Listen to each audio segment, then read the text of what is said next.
Governor Soludo, the governor of Anambra State, to end sit at home, Mazi Nnamdi Kanu come out, or Mazi Nnamdi Kanu stay inside prison, sit at home continue. Which one do you choose?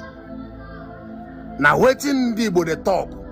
Ndi Igbo talk say, if Mazi Nnamdi Kanu stay there in prison, sit at home we continue. But if Mazi Nnamdi Kanu come out, sit at home we end it. So Governor Soludo choose one. So the one way you choose now is to Mazi Nnamdi Kanu there in prison. Next sit at home, continue. I don't know whether it will work. I don't know whether it will work. Because as long as this 5 states of Igbo land is concerned, Igbo people love Mazi Nnamdi Kanu. Then talk say they want Mazi Nnamdi Kanu to come out before then we end this sit at home. Governor Soludo Enyegiwu that Onitsha main markets and they build this big market in Onitsha, they will be shut down due to sit at home. Governor Soludo, sir, I want to ask you, there are some people, because Onitsha main markets is the largest market in West Africa. Now, Onwelendu see different African country. They came to Onitsha, Igolongwafia, and return back to their country.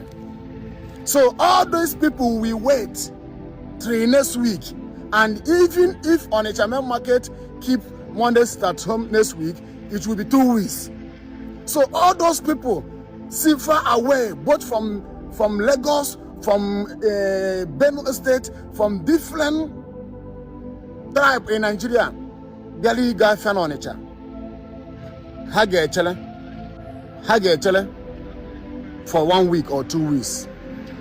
Governor Soludo, this is not the solution of this. You are bringing fuel into fire. This is not the solution of this. That's not the solution. All those people now so if main market Onitsha, you not force them for what they will do. Some of them talk on age, some of them senior than you. Some of them talk on age. Not because of God put you as a governor of Anambra State. You are closing their praise. Some of them say that they will not come out until Mazi Nnamdi Kanu come out. Leave them, let them there on their own. You have said it, everybody should come out Monday. You could go here. Majority of people, they don't want to come. They love Mazi Nnamdi Kanu. Mazi Nnamdi Kanu is fighting for the Igbo freedom. Now, Fundi Bonatra Nigeria. Even your father, even Governor Soludo father, and our fathers in the Biafran war, Igbo lose millions of people in Biafran war, and they are still maltreating Igbo bad. You will not force them what they will do. You will not force them. You will not force them. You have told them, I don't need to sit at home. You people should stop it. But they say no, they don't want. Leave them now. Why are you stopping them? Oh, the shop will close 1 week. There are some people. Hannah, there are some people. In house business. You just close that shop due to Monday start home. This is not the solution. So all those people who see far away, no na hotel, no somewhere, ne check tomorrow Tuesday, ka fa mepe, ka hajes wafa, ha get 1 week, na hotel. You are spoiling Anambra now. No. It's not good. You are spoiling Anambra. You are putting fuel into fire. This is not the solution. Find another solution. Look for another solution. Make una look for another solution. No,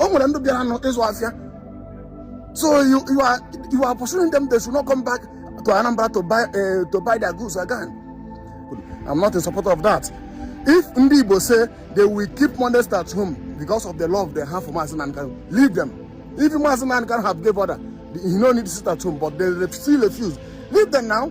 Now then they do business.